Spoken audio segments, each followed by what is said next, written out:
Welcome to BitBlitz Horror. Tonight we're diving into The Lurking Tide, a chilling tale set in an abandoned lighthouse where a marine biologist uncovers dark secrets and faces an otherworldly threat. Get ready for suspense and spine-tingling moments. If you enjoy the story, be sure to like this video and subscribe for more haunting tales. Let's begin. The beam from Linda's flashlight flickered as she pushed open the rusted door of the lighthouse, revealing glimpses of dust-covered shapes in the darkness beyond. A gust of damp, salty air rushed past her, carrying with it the musty scent of decay and abandonment. Linda hesitated for a moment, her heart pounding in her chest as she contemplated the wisdom of entering this forsaken structure alone. The storm was approaching faster than she'd anticipated, and she knew she had no choice but to seek shelter. With a deep breath, Linda stepped over the threshold, her boots leaving imprints in the thick layer of dust coating the floor. The beam of her flashlight danced across the room, illuminating cobweb-draped furniture and long-forgotten relics of a bygone era. As a marine biologist, Linda had seen her fair share of strange and fascinating creatures. But the reports that had brought her to this remote island were unlike anything she'd encountered before. Locals spoke of monstrous shapes in the water, of unearthly sounds echoing across the waves at night. Most dismissed the tales as the product of too much rum and isolation, but Linda knew better than to ignore even the most outlandish claims. Soft patter of raindrops on windows. The rain had started, a gentle tapping that quickly grew into a steady drumming against the lighthouse's weathered exterior. Linda moved deeper into the building, her scientific curiosity warring with a growing sense of unease. The air inside was thick and oppressive, as if the very walls were exhaling years of secrets and sorrow. She found herself in what appeared to be a living area, though time had ravaged whatever comforts it once held. A moldering armchair sat before a cold fireplace, a layer of ash still visible in the grate. On a nearby table, Linda's flashlight beam revealed a leather-bound logbook, its pages yellow and brittle with age. Rustling of paper. With careful fingers, she opened the book, wincing at the crackle of the fragile pages. The handwriting was faded but still legible, the entries dating back nearly a century. Linda's eyes widened as she read the first entry. May 15th, 1924. Something is wrong with the sea. The fish are changing, growing, wrong. I fear what this might mean for us all. A chill ran down Linda's spine, and she quickly flipped through more pages. The entries grew more frantic, more disturbing with each passing day. The lighthouse keeper wrote of strange lights beneath the waves, of creatures with too many limbs and eyes that glowed in the dark. And always, the sense that something was watching, waiting. A powerful gust rattled the windows, startling Linda from her reading. She snapped the book shut, her mind reeling from its contents. Could there be a connection between these century-old accounts and the recent sightings? She needed to investigate further, to see the view from the top of the lighthouse. Linda made her way to the spiral staircase, its iron steps groaning under her weight. The beam of her flashlight revealed peeling paint and patches of rust, testament to years of neglect and exposure to the salt air. As she climbed, Linda couldn't shake the feeling that she was being watched, that unseen eyes were following her every move. Halfway up the tower, a sound stopped her in her tracks. It was coming from somewhere above, a soft scraping noise that set her teeth on edge. Linda held her breath, straining to listen. For a moment, there was only silence, broken by the steady patter of rain against the lighthouse walls. Then she heard it again. As if whatever was making the sound was descending the stairs towards her. Linda's heart raced, her palms growing slick with sweat as she gripped the flashlight tighter. She should turn back, flee this cursed place, and never return. But her feet seemed rooted to the spot, her body refusing to obey the panicked signals from her brain. Something heavy landed on the steps above her, and Linda's paralysis broke. She bolted down the stairs, taking them two at a time, her breath coming in ragged gasps. Behind her, she could hear the thing pursuing, its movements unnaturally fast and fluid. Linda burst out of the stairwell and into the main room, her eyes darting wildly for an escape route. The front door was too far, and whatever was chasing her would surely catch her before she reached it. In desperation, she dove behind the moldering armchair, curling into a tight ball and switching off her flashlight. In the darkness, Linda struggled to control her breathing, to quiet the thundering of her heart. She could hear the creature enter the room, its movements accompanied by a wet, slithering sound that made her stomach churn. It was searching for her, she realized, methodically investigating every corner of the room. As the sounds drew nearer, Linda clamped a hand over her mouth to stifle a whimper. The stench of brine and rotting fish filled her nostrils, so strong she could almost taste it on her tongue. She squeezed her eyes shut, silently praying for the nightmare to end. The creature was right behind the chair now, so close Linda could feel its hot, fetid breath on the back of her neck. Time seemed to stretch, each second an eternity, as she waited for the inevitable moment of discovery. But then, miraculously, the presence began to recede. Linda heard it move away, its strange gait carrying it towards the lighthouse entrance. For several long minutes after the sounds had faded, Linda remained frozen in place, afraid to move a muscle. Only when the silence became unbearable did she finally risk peeking out from her hiding spot. The room was empty, showing no sign of the horror that had so recently occupied it. On shaky legs, Linda emerged from behind the chair. Her scientific mind raced, trying to rationalize what had just happened.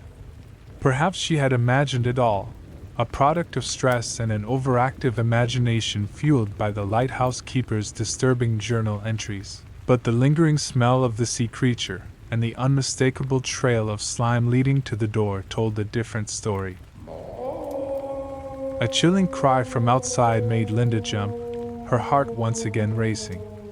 It was unlike anything she had ever heard before, a sound that seemed to straddle the line between animal and human.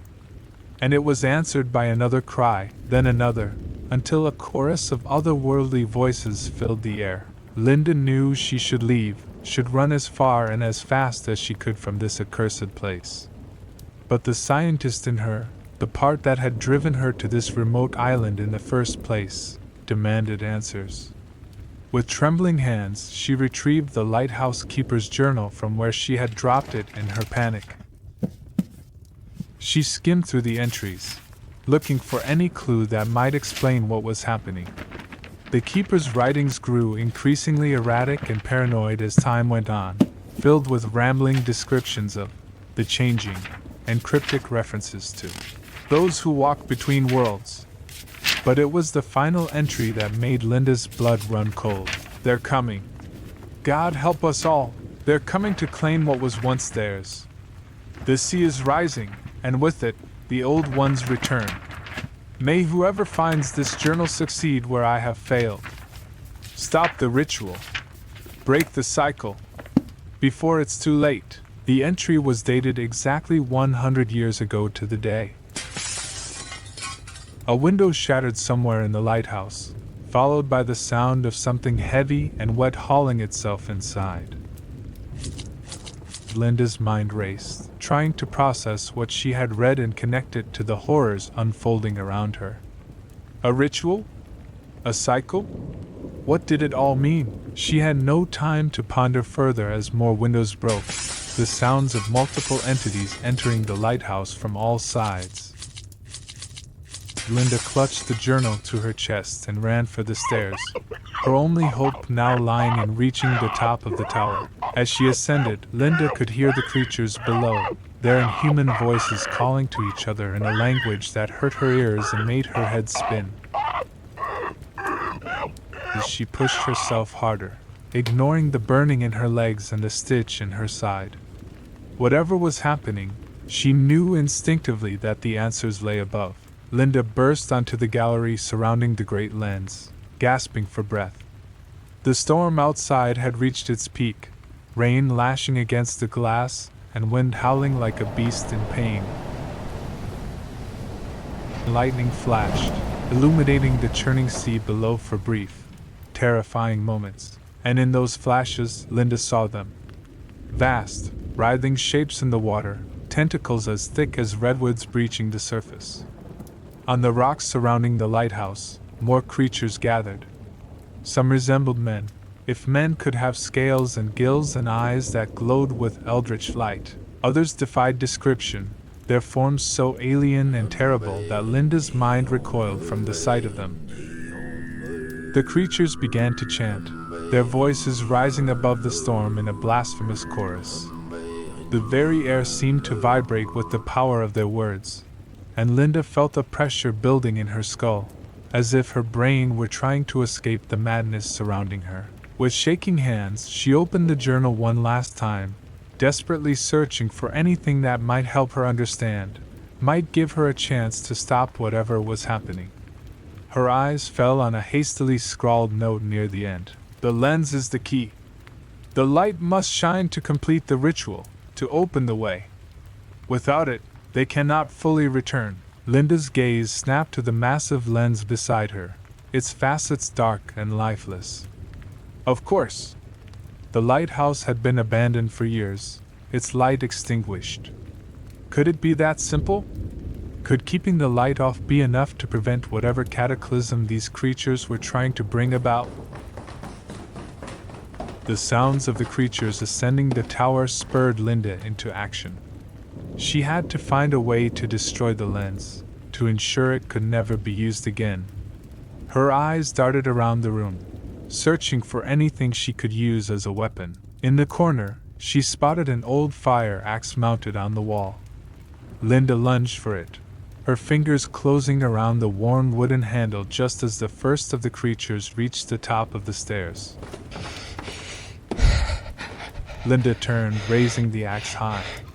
The sight that greeted her almost made her lose her grip on the weapon.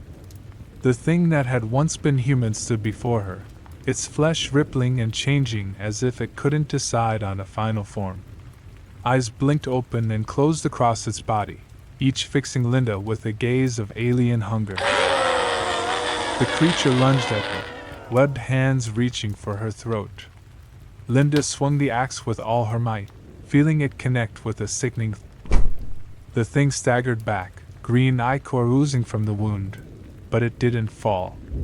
Instead, it seemed to grow angry, its form swelling and stretching in ways that defied the laws of nature. Linda knew she had only one chance. As the creature prepared for another attack, she spun around and swung the axe at the lighthouse lens.